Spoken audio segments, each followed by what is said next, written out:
What's up guys, kembali lagi di TPW Podcast, tempat di mana kita akan ngobrol dengan beragam tema. Kali ini kita kedatangan narasumber wanita hebat dan kuat.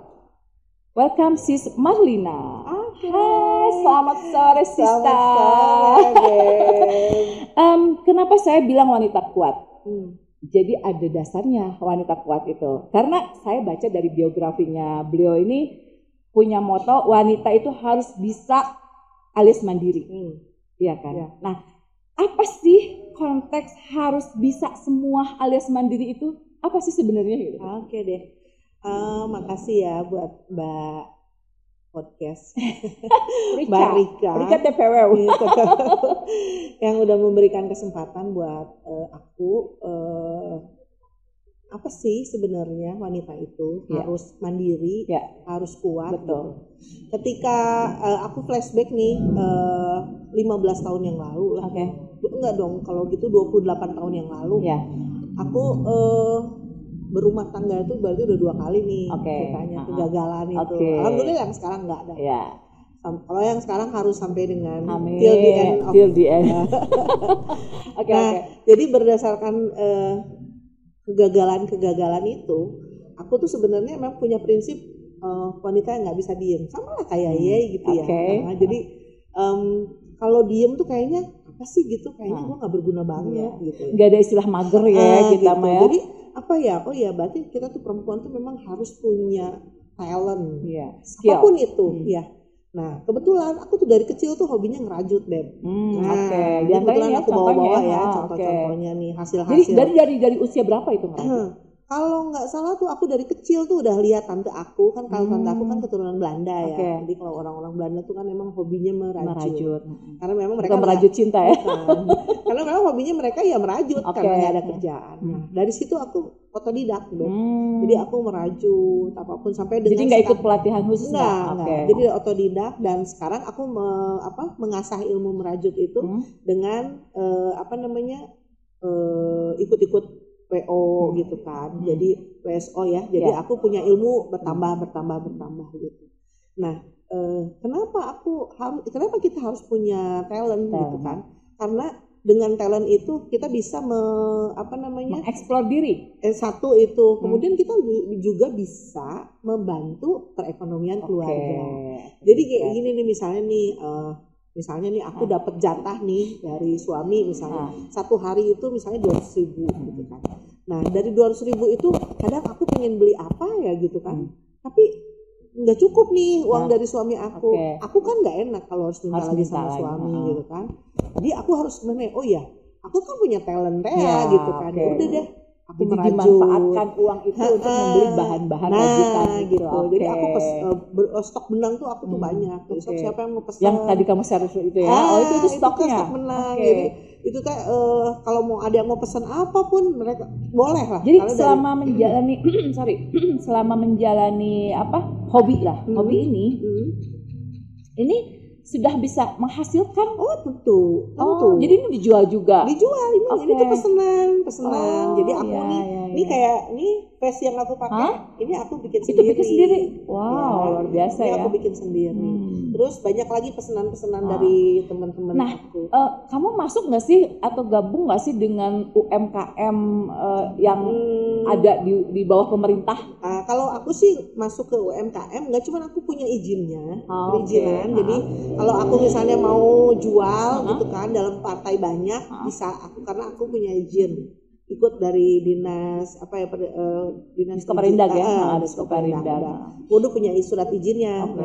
Terus ini tuh aku udah menghasilkan banyak dan aku bisa membeli sesuatu yang aku pingin itu dari uang aku sendiri gitu.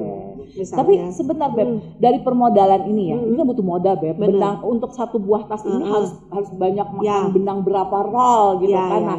Ada nggak sih pada saat kamu menjadi bagian dari wadah di pemerintah, ada nggak sih bantuan permodalan dari pemerintah itu sendiri? Kalau buat nggak tahu ya, aku ya nggak pernah nanya-nanya. Karena kamu nggak ikut itu? Nggak ikut UMKM, karena hanya independen.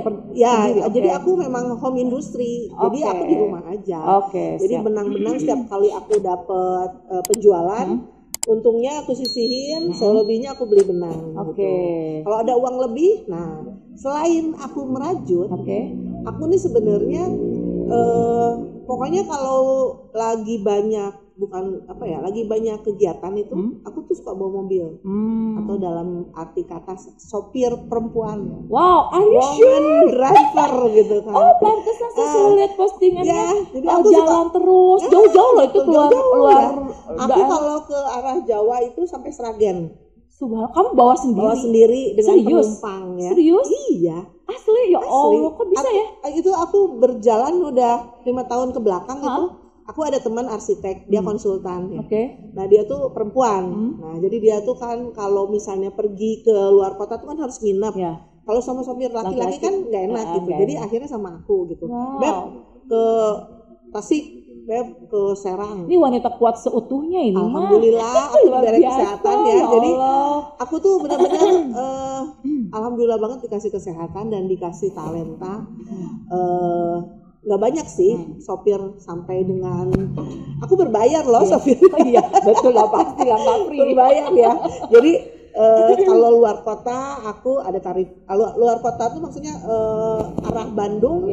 Kalau Bandung Jawa Barat sih. Jawa Barat. Seputaran Jawa Barat. Tarifnya beda. Tapi kalau udah ke Jawa tarifnya juga beda gitu. Sehari bisa berapa. Suka dukanya menjadi wanita kuat apa sih? Padahal kamu kan posisi kamu statusnya bukan single parent. Sorry ya, iya. Kamu statusnya mempunyai seorang suami. Apakah suami kamu juga mendukung dengan kegiatan kamu yang seperti ini yang notabene ingin kamu punya penghasilan lebih dari yang dihasilkan apa yang diberikan oleh suami gitu? Alhamdulillah sih suami aku yang sekarang ini dia support banget. Karena kita memang pada saat mau menikah itu kita ada perjanjian pranikah. Jadi nggak di notaris sih, cuman kita ngobrol aja gini. Jadi cuma selebritis doang yang jadi pranikah. Jadi gini, kamu menikah dengan aku tidak saling mengganggu hobi masing-masing. Hobi aku olahraga, terus traveling gitu ya, jalan-jalan dan sebagainya lah, pokoknya banyak lah hobi-hobi. Sedangkan dia juga punya hobinya dia touring motor kan. Jadi kita nggak saling mengganggu lah hobi masing-masing. Nah ketika aku ada orderan nih, aku izin dulu sama beliau gitu kan, Pak besok gue ke Tasik nginep 3 hari.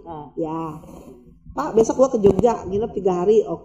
Dan selalu diizinkan. Alhamdulillah gitu kan. Kalau sudah ada dari awal komitmen dari awal dan ada unsur kepercayaan, percaya. Dan alhamdulillah gitu perjalanan selalu lancar karena diridoin kan sama suami.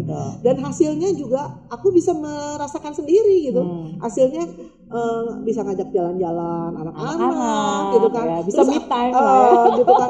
Terus aku kan menginvestasikan hasil kerja aku tuh dengan misalnya aku seneng beli aksesoris kan, emas gitu kan. Aku beli emas, jadi aku simpan uangnya di emas. Jadi ini hasil kerja gue nih gitu. Alhamdulillah lah sampai sekarang perjalanan aku kalau dihitung kilometer tuh udah ratusan ribu lah kilometer lah. Dan ini Beb, konteks wanita kuat ini biasanya nih konotasi konteks wanita kuat itu adalah single parent, ya itu kan. Nah ini beda, yang ini beda nih. Ini beda gengs. Ya ini dia punya status tapi ingin tetap menjadi wanita kuat, mandiri. Karena apa? Mungkin ada bukan filosofi, ada istilah berharap kepada manusia itu sakit. Betul. Jadi aku gini Beb, kan aku punya anak dari sebelumnya tuh kan ya, ada 3. Jadi aku tuh suka gimana ya, tahu diri lah gitu. Ketika misalnya anak-anak aku pingin ada keperluan, aku yang bisa support gitu. Nah, itu jadi aku punya duit sendiri, punya kepuasan tersendiri ya. Dan dukanya itu ya, kalau dukanya sih sebenarnya nggak ada ya, karena aku senang menjalaninya. Kalau kita menjalani sesuatu dengan cinta dengan happy gitu ya, alhamdulillah sih nggak ada aja ya. Kalaupun ada duka ya paling dukanya misalnya capek gitu kan. Itu masih standar lah ya. Itu mah biasa lah, bisa panggil tukang pijat udah beres. Beb, saya pernah dengar nih, kamu pernah juga berkecimpung di bank sampah ya, pernah ya? Saya pernah dengar itu ya beritanya tuh. Waktu itu sempat trending ya, kamu sebagai di duta bank sampah. Nah, apa sih bank sampah itu? Saya kurang paham loh itu bank sampah itu. Coba tolong jelaskan. Kalau bank sampah itu ya sebenarnya beda sih. Aku sih sebenarnya bekerja di perusahaan daur ulang sampah. Oh, oke. Kalau bank sampah itu di mana sepertinya sampah-sampah yang sudah dipilah. Nah, dikumpulkan misalnya oleh saya. Nah, itu ada spesifikasi sampahnya nggak? Sampahnya sampah itu plastika. Sampah plastiknya itu berupa misalnya bekas ini PET namanya. Terus dus gitu. Nah, dijual kepada bank sampah, tetapi berupa tabungan. Jadi misalnya PET ini sekilonya 2.500. Kita punya sekilo, jual sama bank sampah. Bank sampah akan menulis di buku tabungan, nih ibu tabungannya udah ada segini ya, misalnya ada beberapa item. Nah, kalau saya itu kerja di perusahaan daur ulang penggilingan plastik, Beb. Oh, itu ada di Sukabumi? Di sana, tapi letaknya di kabupaten, di sana di Sukalarang. Jadi aku memang tapi mesti masuk wilayah Sukabumi, wilayah kota kabupaten Sukabumi. Nah, jadi aku tuh membeli sampah yang bisa digiling. Membeli sampah dari pemulung? Bukan, dari lapak namanya. Oh, ada lapak. Kalau pemulung jual ke lapak. Lapak dibeli sama perusahaan produksi. Nah, itu tapi jenisnya hanya plastik toh. Plastik misalnya bekas ember, bekas sampo. Itu akan dijadikan apa tuh? Itu dijual ke pabrik, pabriknya di Jakarta, Tangerang, Bandung itu ya. Itu biasanya dibikinnya nanti lemari plastik. Itu dari sampah ya? Lemari plastik. Nah, kalau kursi ada kursi, terus bantal juga ada yang dari PET kan, baju juga ada yang dari PET, dari plastik, dari bahan plastik. Jadi berarti daur ulang berarti? Daur ulang. Nah, jadi kalau aku tuh sampai produksi meggilingnya, kalau jadi bijinya sih nanti di Jakarta, Tangerang, Bandung. Kalau aku tuh khusus untuk menampung ini ya, penggiling tuh jual ke perusahaannya. Ini yang aku kemarin kerja. Itu masih berlangsung? Masih berjalan sampai sekarang. Cuman karena aku ada kesibukan lain gitu kan. Jadi aku pingin refresh lah, lumayan sampai 5 tahun lah di situ. Jadi saya mengundurkan diri. Terus ya, jadi 5 tahun lama juga ya. Nah, di sini juga 5 tahun nih saya nih di traveling itu. Woman driver gitu. Jangan sopir lah, sopir mah terlalu ini ya. Woman, istilahnya apa tuh? Istilah kerennya apa? Ya, woman driver aja. Luar biasa ya. Jadi kan bisa ada mak Grab. Nah, ya. Jadi aku woman driver ini berkelas dong ya. Iya, hanya mengantarkan tamu undangan khusus. Kalau driver ojol itu kan mereka kan hanya seputaran kota ini. Kalau aku kan udah ke pribadi, mobil pribadi gitu. Jadi aku jadi mobilnya pun mobil pribadi. Jadi memang berasalnya dari aku dulu pernah rental mobil. Rental mobil itu aku yang bawa, mobilnya punya aku. Jadi aku dapetnya double, Beb. Nggak lepas kunci ya, Mbak? Enggak, Mbak. Jadi boleh dong, Mbak, nanti, Mbak. Boleh. Nah, jadi aku berawalnya dari situ. Nah, terus udah gitu ya akhirnya sekarang kan teman aku nih misalnya, Beb lu pakai mobil gua aja. Ya udah, aku cuman diri aku doang gitu. Jadi setiap aku lihat postingan dirimu lagi warawiri itu tuh jadi woman driver ya. Itu lagi kerja, bukan main ya. Cuman plusnya asumsi orangnya kan jalan-jalan mulu nih, Beb, kayak gitu. Kenapa aku postingnya? Kenapa aku posting biar orang tahu kalau aku tuh kerja gitu, nggak cuma diem aja gitu. Biar nanda ini gua wanita. Nggak diem dong, wanita strong. Makanya. Gitu. Nah, kadang-kadang aku juga suka berpikir ya, kalau misalnya setiap hari Jumat kita kan ada komunitas. Iya, makanya aku barusan mau nanya itu tuh. Ya. Itu ada di komunitas apa sih setiap Jumat? Jadi setiap hari Jumat itu kita punya komunitas. Ceritanya kan kita suka mengaji tuh yang waktu zaman-zamannya One Day One Judge gitu kan. Iya. Gitu itu masih ada komunitasnya? Masih ada kita nih. Nah, kita ini selalu berbagi. Udah 5 tahun ini kita berbagi ke teman-teman kita di kota dan kabupaten yang bisa kita jangkau gitu. Nah, alhamdulillah sampai dengan saat ini itu nggak pernah berhenti, terus aja gitu.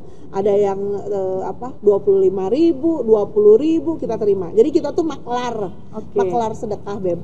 Nah, tempat-tempat yang kita tuju itu kita nanti cari info. Misalnya nih, Bu, bukan katanya, karena ada pengajuan atau misalnya kita melihat hunting dulu nih. Iya, huntingnya dari teman-teman yang misalnya kata teman aku misalnya, Beb kita kesini yuk, ada ini gitu. Nah, kita datengin ke sana gitu. Sampai ada pernah kita ke Buni Ayu.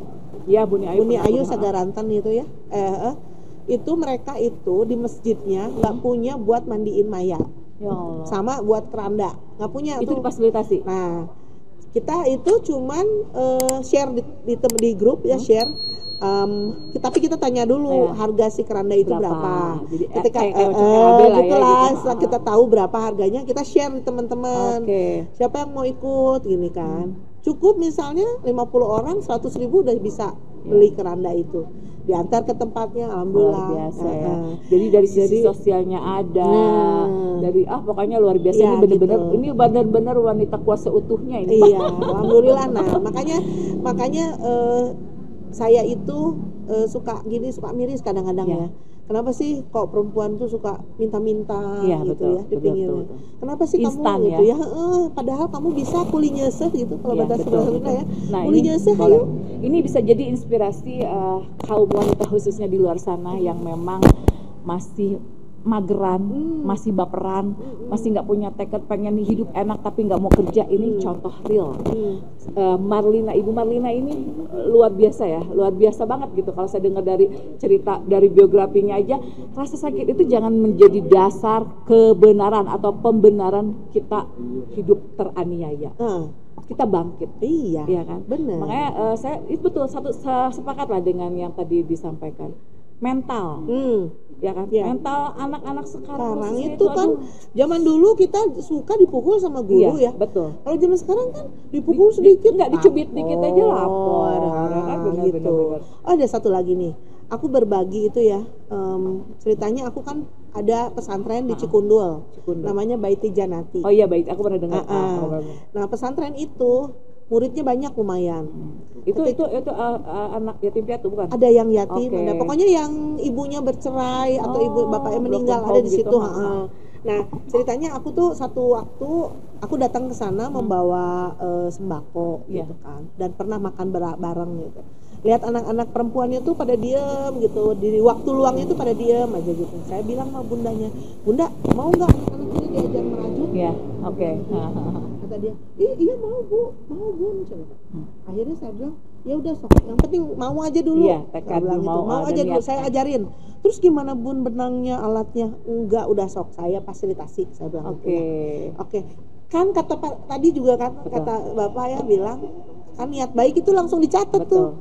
Alhamdulillah Beb, aku tuh ada rezeki. Benang-benang aku kan banyak. Daripada nggak berguna juga mubazir ya. Aku bawa ke pesantren.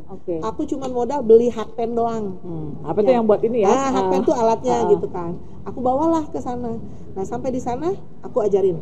Udah 30 orang murid aku. Luar biasa. Terus mereka antusias. Kasihlah pelatihan ya. Kasih pelatihan lah, aku bilang. Yuk kita belajar merajut. Dan itu semua anak megang hakpen dan benang aku kasih satu-satu. Satu orang satu benangnya. Dah sok, ayo kita belajar. Dari mulai dasar 0, mereka tuh nggak tahu apa-apa. Dari 0 itu aku ajarin sampai sekarang itu mereka udah bisa bikin tas, ya Allah, bikin topi. Jadi aku setiap Sabtu itu ada kelas aku di sana sampai hari ini. Nah, terakhir. Dan aku tuh kayak gimana ya? Itu benar niat baik itu selalu langsung dicatat sama Allah ya.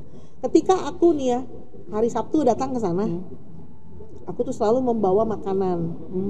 Karena apalah kalau anak-anak pesantren itu kan makanan itu menjadi apa ya gitu, rezeki yang tadi duga gitu ya. Jadi aku tuh selalu membawa makanan walaupun cuman ciki-ciki yang 1000-an gitu kan, bawalah makanan ke sana. Alhamdulillah ya Allah, mereka tuh seneng banget gitu. Dan doanya mereka tuh buat kita tuh ya benar-benar tulus Beb. Aku tuh udah sering survei gitu kan. Ketika satu waktu aku datang ke sana, aku tuh seminggu nggak jalan nih, nggak jalan tuh nggak pergi keluar kota, nggak nyupirin gitu. Pas aku Sabtu ke sana tuh Seninnya langsung ada callingan, Beb besok kita ke Bandung. Aku tuh langsung ini, pertama aku belum sadar tuh ya, belum sadar pertama ya. Kedua kalinya selalu begitu. Ketika aku pulang dari pesantren, selalu ada kabar baik. Selalu ada kabar baik. Ada teman dari Bandung, Bu, aku mau kirim ini ya, benang. Bu, aku mau kirim uang ya buat anak-anak. Ya Allah, rezeki mereka itu ada di aku gitu loh. Walaupun cuman makanan kayak makanan ringan itu, tapi buat mereka tuh ada. Ya, ini buat mereka. Terus udah gitu. Oke, nanti kalian kan takutnya boring ya di pesantren belajarnya. Nanti ibu ajak ke tempat makan kayak ke kafe gitu kan. Aku bawalah ke kafe teman aku. Sponsor loh. Ya, teman aku. Pokoknya, Beb, nanti harganya biasa ya diskon. Oke lah katanya. Udah yang penting dia dia bantu. Anak-anak happy, kita bisa memfasilitasi Beb, mereka. alhamdulillah Beb, aku bawa ke kafe itu ya. Aku videoin, mereka seneng banget. Ya alhamdulillah aku tuh jadi rezeki itu ada terus ya, gitu. Betul. Itu kebahagiaan memang, mereka kepuasan kita gitu. ya. Jadi aku tuh sebenarnya nggak setiap kali aku pulang dari pesantren, contohnya kemarin nih, hari Minggu, aku seminggu nggak kemana-mana Beb, nggak ada callingan. Ya. Iya, call jadi. Nggak ada panggilan ceritanya. Mas kemarin tuh pulang dari pesantren, bener-bener itu langsung diijabah sama Allah tuh doanya. Anak-anak itu kalau pulang tuh, Ibu, I love you. Itu tuh udah buat gue tuh, aduh apa ya, ya Allah mereka tuh seneng banget kalau gue datang gitu loh. Langsung, Beb, besok kita ke Bandung. Ya Allah, subhanallah, Oke, kebaikan Beb, jam Allah berapa? ya. Alhamdulillah kan, berarti aku sisihin nih kalau tiap kali aku udah perjalanan ke Bandung tuh gitu. Ini menjadi testimoni nyata bahwa Allah itu ada dekat dengan kita selagi kita. Langsung dung aja pokoknya. Bener. Terus belum lama nih ya, aku dengar kamu jadi juara apa sih kemarin dapat apa sih? Jadi ada hari gerak PKK. Kebetulan kan aku bisa jadi masuk PKK? Iya, kan aku kader Posyandu. Udah ketua nih udah berpuluh-puluh tahun lah dari ketua Posyandu juga. Luar biasa ini ya. Jadi aku tuh dengan balita-balita sudah dari Kogel, dari ibu pesantrenan ya Allah luar biasa Beb. Terus aku kan jadi ketua Posyandu di wilayah aku gitu. Terus teman aku nih ada dia ketua PKK ketua Pokja lah, ketua Pokja, dia butuh sekretaris, ngajak aku, Neng katanya jadi sekretaris ibu lah di PKK kecamatan. Ayolah Bu, saya bilang gitu ya, karena kasihan juga dia teman aku lama gitu lah, tapi dia udah lumayan lansia gitu. Ya udah aku ikut jadi PKK. Nah terus kemarin ada hari gerak PKK. Nah Ibu PJ ingin kegiatannya itu beda lah gitu. Coba kita bikin ini dong katanya wanita inspiratif. Nah, akhirnya dari kecamatan. Itu juara wanita inspiratif 2024 versi PKK. Akhirnya itu sekota Sukabumi. Akhirnya aku mewakili kecamatan Cikole. Jadilah itu yang aku giring pun inspirasinya kayak gitu. Jadi aku tuh menginspirasi bahwa perempuan yang pernah gagal dalam rumah tangga, yang pernah broken home dan sebagainya, lu jangan pikir ini adalah akhir dari segalanya. Betul. Aku bilang, aku menginspirasinya seperti itu. Yuk, kamu makanya wanita tuh jangan cuma bisanya duduk aja. Ya enggak? Kita tuh wanita tuh harus punya penghasilan. Walaupun misalnya bikin kue. Ya enggak? Iya, karena skill itu beda-beda. Kamu skillnya di sini, aku di sini. Tapi tetap sama Allah tuh kita tuh dikasih, tinggal kita mengolah itu. Kita cari tahu apa sih yang ada di diri kita, betul kan? Gitu. Nah, tapi itu tujuannya membuat ajang wanita inspiratif itu mungkin itu supaya memberikan inspirasi sama orang-orang bahwa wanita itu harus seperti ini gitu loh. Wanita itu jangan sampai gagal sedikit jadi gila putus asa, gitu ya. Bunuh diri. Enggak jadilah, inilah gitu. Jadi kecil-kecilnya kita harus berguna buat diri kita sendiri lah minimal ya. Buat keluarga lalu buat orang lain kayak gitu. Nah, aku tuh juara ketiga. Itu kriterianya apa aja tuh untuk wanita inspiratif tuh? Kalau itu kan dewan juri ya. Cuman jadi nggak dipublish apa aja sih kriteria untuk wanita inspiratif enggak ya? Enggak, cuman mungkin pokoknya apa yang sedang kamu jabat hari ini, organisasi apa yang pernah kamu ikuti, terus udah gitu kamu kegiatannya apa buat masyarakat sekitar dan lain-lain sebagainya lah kayak gitu-gitu. Ya aku sih seadanya seperti ini, kayak gini aja. Karena kamu konsisten dan totalitas. Yang saya lihat ya, kamu konsisten dalam bidang apapun yang kamu geluti. Contoh kamu waktu lagi di bank, kita kan taunya bank sampah aja ya, karena kan kamu mengambil memfasilitasi pemulung-pemulung untuk ya kan seperti itu kan teknisnya. konteksnya. Nah, aku nyimak terus loh, walaupun kita nggak berteman lost contact gitu beberapa tahun gitu, tapi aku nyimak di ternyata luar biasa ya dengan konsistensinya kamu ini, kamu bisa membuahkan hasil yang memang bisa menjadi inspirasi orang-orang gitu loh. Dari mulai tadi bagi-bagi ininya, aku lihat juga tiap Jumat kamu konsisten juga. Terus aku bilang, ini dananya dari mana ya, dia nggak mungkin dong kita dari bener ya pribadi, ini pasti mereka punya komunitas. Ya itu makanya aku bilang tadi, aku tuh sebenarnya maklar sedekah. Jadi misalnya nih si A punya duit 200.000 apa 500.000, pengen disedekahin, titiplah ke Marlina 50.000. Nah aku tulis 50.000 si Anu, terus 25.000 si ini. Insya Allah ya nanti podcast The Portal kedepannya bisa menjadi bagian dari agendanya itu. Nah jadi aku tuh dari titipan-titipan dari teman-teman, makanya kenapa setiap Jumat itu aku video buat bukti bahwa aku tuh kita ini konsisten dalam dan menyampaikannya kepada orang amanah lah amanah kayak gitu. Jadi setiap minggu tuh ada laporannya gitu. Siap. Tapi itu juga biasa sama kita dipancing dulu, jadi dipancing si Anu dari kita dulu nih. Aku misalnya 50.000, 100.000, itu dipancing, nanti orang-orang pada ngikutin kayak gitu. Itu di komunitas di komunitas aku tuh. Terus yang hari ini yang sedang dikerjakan apa sih selain yang tadi disampaikan, tadi diceritain apa? Kalau yang terbaru mungkin ada skill yang terbaru mungkin biasanya kamu gitu kan, udah itu segala dicomot yang terbaru besok kebetulan aku di perumahan aku ada TPS 3R. Tempat pembuangan sampah, jadi memang berhubungan dengan sampah. Tempat pembuangan sampah sementara, tapi 3R. Yang 3R itu bisa sampah-sampahnya itu bisa digunakan, bisa di recycle. 3R itu ya. Nah, pokoknya reuse dan recycle. Nah, itu aku ketuanya. Karena mungkin background daripada aku dulu pernah jadi kerja di perusahaan itu kan. Nah, aku jadi ketua sudah 3 tahun inilah. 4 tahun gitu. Jadi ketua TPS. Jadi aku di tempat sampah. Kalau misalnya ada membutuhkan ya aku di TPS. Ngajarin tukang ngerong ini pemilah gitu kan. Karena kan sampah tetap pelatihan jadi mentoring ya. Iya. Jadi ada MOSAM, motor sampah. Itu dia ngambil ke rumah si A, ngambil ke rumah se-RW lah. Ngambil ke rumah. Itu khusus di lingkup di perumahan itu aja. Ambil dari rumah-rumah, nanti sampai di TPS sama dia dibongkar sampahnya, terus dipilih sama dia mana yang bisa dijual, mana yang bisa bikin kompos gitu kan, bisa bikin kompos atau bisa buat kasih makan maggot tuh kayak belatung tapi dia black shoulder fly namanya.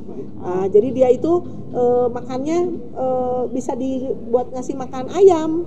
Atau nanti kalau udah jadi baby maggotnya itu bisa jadi buat makan ayam, buat makan ikan. Itu bagus itu. Nah, aku pelatihan tuh waktu itu 3 hari buat bisa mengolah yang tadi itu maggot itu. Nah, jadi aku tuh di TPS itu kegiatannya ngasih makan maggot. Karena aku punya peliharaan luar biasa ya, ngasih makan maggot gitu. Terus tapi itu tidak lepas dari keilmuan juga ya. Iya kan, dikasih pelatihan kan. Jadi dulu aku harus membuktikan di daerah aku harus bisa bikin maggot. Bikinlah aku maggot nih. Dari mulai telur yang aku bawa dari Bogor, telurnya aku biar jadi hidup gitu, telurnya biar menetas. Dari menetas kasih makannya makanan kita. Jadi sisa makanan itu jangan sampai. Nah kan yang kemarin kebakaran itu di TPA itu karena sisa makanan, Beb, karena mengandung yang bisa meledak itu ya. Jadi supaya jangan ada sisa makanan ke TPA, makanan itu disisihkan, dipisahkan sampah itu antara sampah basah dan sampah kering. Sampah kering nanti dijual ya. Nah sampah basahnya buat ngasih makan si maggot. Sampai maggot aku tuh gemuk-gemuk, sumpah, gemuk banget. Tapi akhirnya sama aku dimandiin si maggotnya biar cantik gitu kan, karena dia kayak bentuknya kayak gimana sih maggot ya? Coba mana? Dari ini ulet kayak belatung gitu, cuman dia gemuk. Kalau belatung mah kan ininya tuh pendek, kecil. Kalau dia tuh panjang. panjang dan sayapnya panjang lah pokoknya. Nah jadi aku tuh beternak maggot. Karena di bawah nggak ada, di TPS nggak ada yang ngurus, aku bawalah ke rumah itu si maggot. Bikin di rumah. Bikin di rumah. Biasa ya. Makanannya aku dari rumah aja aku kasih makan tuh sama si maggot itu. Sampai gemuk-gemuk. Aduh, kamu belum dikasih makan. Tiap aku pergi keluar. Nah, udah gemuk gitu udah gede lah. Tapi udah gitu dia maksudnya jadi itu kan siklusnya gitu kan, berputar dari mulai telur, bernetes, terus dia jadi bayi, dari remaja, terus jadi kepompong lagi gitu. Itu terus nanti dia dari kepompong dia terbang ya. Aku ada kandangnya. Nanti dia terbang dia menikah. Dia menikah terus bertelur perempuannya. Ada tempat telurnya. Oh gitu. Nanti dari bertelur itu aku ambil telurnya, aku ini pelan-pelan, aku taruh lagi di situ, dia menetas lagi gitu terus berputar. Asal pokoknya yang penting makanannya aja banyak. Jadi berkaitan dengan TPS, aku tuh besok Kota Sukabumi itu mau dinilai Adipura. Jadi TPS yang akan didatanginya tuh TPS besok itu perumahan aku besok tuh. Nah, di antaranya kenapa? Karena di aku ada komposnya, ada TPS-nya, ada bank sampahnya. Bank Saminya ada, bank sampah itu tadi yang dimaksud ya. Nah, bank sampah itu jadi di satu komunitas misalnya RT 1 misalnya. Si RT 1 ini sampahnya udah dipilah sama ibu-ibu tuh. Misalnya dus ada 5 kilo disetorkan ke bank sampah. Nah, dari bank sampah itu nanti bank sampah yang ngambil sendiri dia di sana di Jalan Kerkop yang di Cikundul di situ. Santiong Santiong di situ. Nah, jadi besok itu aku konsentrasi lah di TPS. Sudah persiapan. Sudah persiapan dari kemarin. Mudah-mudahan menang ya. Jadi Insya Allah. Kota Sukabumi loh, bukan TPS aku. Jadi perwakilan Sukabumi hanya di Kecamatan Cikolek. Enggak, dia tuh dari rumah dari Sukabumi tuh dia dari Bogor ke Sukabumi itu dia ada beberapa titik yang dinilai sampai 30-an lah, termasuk rumah sakit, terus jalan-jalan. Nah, perumahannya karena ada TPS-nya, ada bank saminya, ada kompos kan. Jadi sampah-sampah itu kan macam-macam sampah itu ya. Nah, itu sebentar, yang tadi kamu sampaikan itu di komplek kan? Komplek. Itu yang support siapa? Pemerintah dong. Pemerintah jadi TPS itu kan setiap kecamatan ada. TPS yang di kelurahan di kelurahan aku ada, di kelurahan Subang Jaya itu di tempat aku naruh TPS-nya. Karena jadi kan, bukan dari warga, bukan karena kan si TPS itu supaya jangan terlalu banyak buang ke TPA. Karena kan kalau ya lihat di TPA itu kan udah numpuk, udah nggak ada space gitu kan, udah nggak ada space, malah udah semakin maju gitu ke sini. Jadi nah, untuk menghindari penumpukan di sana terlalu banyak, nah seperti itu. Jadi diedit lah gitu ibaratnya sampah tuh, jadi residunya tuh ke sana nggak terlalu banyak lah gitu. Ini perbincangan kali ini luar biasa ya. Luar biasa, saya nggak sia-sia menghadirkan wanita kuat di sini di podcast The Portal. Kenapa? Saya bisa jadi tahu maggot juga. Yang maggot yang tapi saya nggak tahu itu maggot, baru tahu binatang maggot. Yang tahu saya apa tadi? Belatung. Gitu. Ini ada lagi istilah maggot. BSF. Pesan moral apa sih yang ingin disampaikan oleh seorang wanita kuat untuk selain yang tadi disampaikan nih, kita harus begini. Apa sih selain itu gitu? Selain yang tadi disampaikan, tambahan lagi nggak sih untuk pesan moral untuk wanita-wanita yang lagi gagal, lagi putus asa, lagi benar-benar stuck di titik terendahnya? Wake up guys, gitu. Ini ada sosok yang memang menjadi bisa inspirator kita nih. Jadi ketika kita gagal itu tadi ya, ketika kita gagal jangan pernah menyerah gitu. Karena kesempatan kedua itu selalu jangan ada. Menyerah, kayak lagu dong. Iya. Jadi kesempatan itu selalu ada buat seseorang yang ingin jadi kalau misalnya kita gagal, lupain aja gagalnya. Iya, benar. Udah maju lagi. Coret aja gitu. Udah coret gagalnya gitu ya. Terus kita juga harus bahagia. Jangan lupa, bahagia itu kita yang ciptakan. Ya enggak? Romantis banget, bahagia itu kita yang ciptakan. Jadi kalau misalnya bahagia itu pilihan ya, Bebe? Iya. Misalnya saya tukang nyuci. Tapi gue cintai jadi tukang nyuci itu. Nyuci gue dengan bahagia. Kalau perlu gue dengan nyanyi gitu kan. Ya seperti saya bahagia kalau megang mic. Asik. Iya kayak gitu. Jadi kita harus bahagia apapun itu. berteman dengan siapa saja, betul. jangan pilih-pilih karena Jangan pernah memutuskan silaturahmi juga betul, ya, karena silaturahmi itu yang jadi berteman bagian. dengan siapa saja, karena dengan misalnya dengan si Anu kita bisa dapat ilmu dari dia loh, Iya, gitu. betul, Jangan betul. menganggap bahwa si ini mah apa sih gitu, Iya, betul. enggak gitu dah pokoknya. Kalau aku sih berteman dengan siapapun Iya. dan kita harus happy, bahagia Iya, gitu. positive thinking gitu ya. Biar kita pertama awet muda, Iya, gitu kan. aura dari dalam gitu. itu kelihatan, cantik mah bisa di glowing, bisa dipakai krim ya, pakai skincare ya. Tapi kalau cantik dari hati itu nggak bisa dibohongin, Iya, jadi Beb. bahagia aja gitu, enjoy. Kayak tadi, Beb, nanti bawa makanan ya. Gue dengan tanpa beban, gue bawa makanan dari rumah gitu kan. Sponsor. Ngomong-ngomong makanan di mana, Bro? Makanan ini sponsor loh. Jadi endorse ini dari makanan ini emang makanan favorit, bukan favorit ya? Apa sih? Jadi setiap kali aku bawa sesuatu ke tempat temen gitu, aku selalu bawa dia nih. Ini si iya, Molen, tahu banget ini. Asep Molen ini ininya enak loh. Aku pernah Beb, ini yang kita share ya lokasinya ini dari Taman Asri. Kalau dari arah kota ke Taman sudah kiri ya, Beb ya. Pas Sebelah belokan kiri, kan? Ya kan? Pokoknya deket gor badminton. Iya, benar itu aku tahu lah. Pokoknya ini emang benar-benar saya coba ya. Itu coba deh. Si Asep Molen namanya. Bu, ini kalau udah kalau ini mah kerupuk. Itu mah kerupuk. mah yang endorse dia bawa dari rumah, guys. Tadi aku bilang, Sap, aku foto ya. Siapa tahu nanti ada.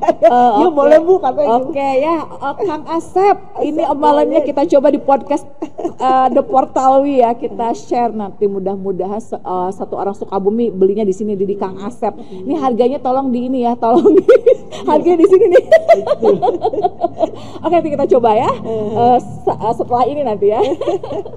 Oke, ada Kang Asep Molen. Terus apalagi yang ingin dipromosikan nih dari mungkin iya. kamu kan punya banyak produk ya, selain dari apa rajutan ini. Ini pesanan semua ya? Iya. Oke.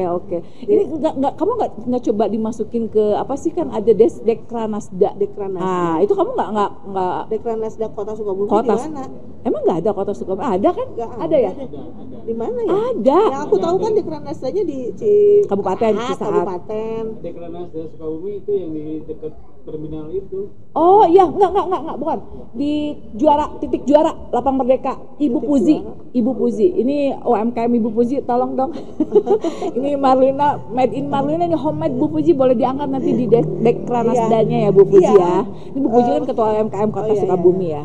Aku juga kan bisa terima untuk souvenir kalau misalnya mau nikahan. Oh gitu? Iya. Dengan harga ya sesuai budget ya, sesuai orderannya. Oke. Di antaranya apa aja souvenirnya? Ya souvenir misalnya sesuai permintaan, misalnya kaca kayak gitu. Terus banyak lah yang perintilan kalau mau buat nikahan gitu, buat nikahan. Karena kan aku berapa tahun yang lalu ya, 8 tahun yang lalu tuh aku tuh presiden, Beb. Presiden Asosiasi Rajut Indonesia. Udah kogol, udah jadi ketua, jadi sekarang presiden pula, luar biasa ini perempuan. Ini Asosiasi Rajut Indonesia yang aku bikin lewat online. Jadi teman-teman aku di seluruh Indonesia. Jadi aku tuh kalau pergi kemana-mana tuh nggak pernah takut, karena kalau aku ke Jakarta ada teman aku di Jakarta. Itulah silaturahmi itu ya. Itu makanya teman itu memang, kalau teman dalam kebaikan itu harus banyak. Betul. Ya, karena kalau dalam cari musuh mah gampang, Beb. Kalau cari teman kan susah. Ya. Silaturahmi tanpa jadi batas. aku tuh kalau ke Bandung ada komunitas di Bandung gitu. Okay. Kalau sekarang Jawa Barat aman lah ya. Aman lah. Ya kalau sekarang karena aku udah kelamaan jadi ketua. Nah, kemarin ada pemilihan, ada Munas. Kita ada RT-nya. Tinggal disahin aja ke Kemenkumham. Nah, kita ada ADART. Nah, kemarin kita baru Munas beberapa tahun yang lalu itu diganti ketuanya dari orang Jawa Timur sekarang. Aku sekarang jadi ketua Korwil Jawa Barat. Jadi kalau Jawa Barat mah aman lah gitu. Jadi aku punya komunitas. Jadi kalau misalnya ada yang mau pesen nih buat souvenir, misalnya buat gantungan kunci, tempat botol lah. Botol ini bisa dibajuin nih, Bob. Kasih baju. Botol gini juga bisa. Rajutan gini. Dari rajutan, apapun lah. pokoknya apapun, gantungan kacamata yeay, terus ID Aku card. suka lah aksesori kayak gini, Beb. Nanti Kayak kalung-kalung gitu-gitu. bisa dibuat dari rajutan Oke, aku. colek, Beb, Colek gitu ya. ya. Oke, Beb. Kesan pertama ngobrol santai di podcast The Portawi. Apa sih kesannya? Apakah memang pernah juga bincang-bincang di podcast yang lain? Mungkin ada kesan apa sih di podcast The Portawi ini? Kalau aku tuh baru lihat ya, kalau di Sukabumi itu kayaknya jarang ada ya. Belum ada malah ya. Iya, makanya pas aku lihat statusnya Ibu Rika, aku bilang ini postingan apa nih? Oh, ternyata lagi Kepo. podcast gitu kan. Terus aku bilang boleh juga nih gitu ngobrol-ngobrol, seneng kan kita berbagi pengalaman ya gitu. Sharing and caring ya, gitu. sharing and caring. Kalaupun misalnya nanti aku pun bisa mencarikan narasumber yang buat tepuk tangan untuk tim The Portal. Kebetulan kan aku juga banyak temen yang punya talenta dan pokoknya ada kelebihan-kelebihan yang bisa di-share di sini di portal. Kita dapat rekom ya. Iya, makanya bilang asik juga nih, Sukabumi belum ada nih kata aku bilang gitu ya. Makanya harus terus eksis The Portal. Oke, thank you. Positif banget. Terima kasih. Alhamdulillahirabbil alamin ya, narasumber kita memang selalu support, Beb. Karena mungkin yang tadi disampaikan juga memang di podcast untuk Sukabumi belum ada, hanya baru The Portawi. Jadi terima kasih Beb untuk kehadirannya di podcast ini. Sami-sami. Next kita kembali lagi, ketemu lagi dengan judul yang berbeda, dengan title yang berbeda. Bukan lagi call girl, bukan lagi presiden, tapi apa nanti perdana menteri ya. Oke, di episode selanjutnya kita akan kedatangan lagi tamu-tamu spesial lainnya. Jadi jangan lupa untuk subscribe dan tetap stay tune.